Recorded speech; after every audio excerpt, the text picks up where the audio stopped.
दोस्तों चैनल को सब्सक्राइब कर लें और बेल आइकन भी दबा दें। बिल्ली का न्याय।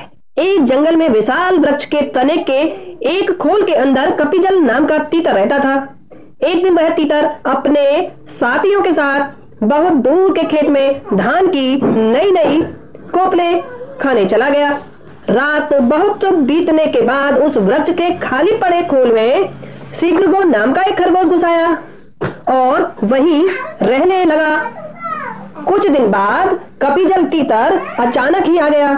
धान की नई नई कोपले खाने के बाद वह खूब मोटा ताजा हो गया था। अपनी खोल में आने पर उसने देखा कि वहां एक खरगोश बैठा है। उसने खरगोश को अपनी जगह खाली करने को कहा। दोस्तों कहानी कैसी लग रही है? जैसी भी लग रही है आप हमें कमेंट बॉक्स में बता सकते हैं।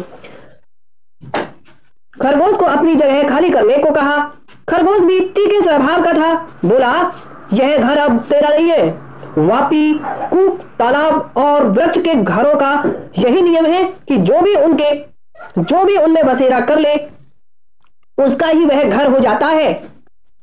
घर का स्वामित्व केवल मनुष्यों के लिए होता है, पक्षियों के लिए नहीं। गृह स्वामित्व का कोई विधान नहीं है। इस तरह झगड़ा बढ़ता गया। अंत में कपिजल ने किसी भी तीसरे पंच से इसका निर्णय करने की बात कही। उनकी लड़ाई और समझौते की बातचीत को एक जंगली बिल्ली सुन रही थी। उसने सोचा, मैं ही पंच बन जाऊं तो कितना अच्छा होगा। दोनों को मारकर खाने का अवसर भी मिल जाएगा। यह सोच हाथ में माला लेकर सूर्य की ओर मुख कर के नदी के किनारे कुशासन बिछाकर वह आंखें मूंद कर बैठ गई और धर्म का उपदेश करने लगी। ओम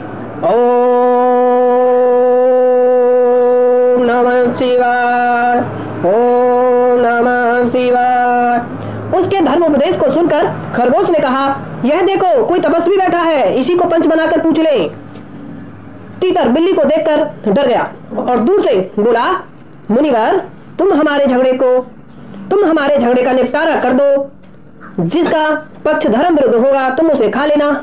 यह सुन बिल्ली ने आंखें खोली और कहा, राम राम, तौबा तौबा, ऐसा ना कहो।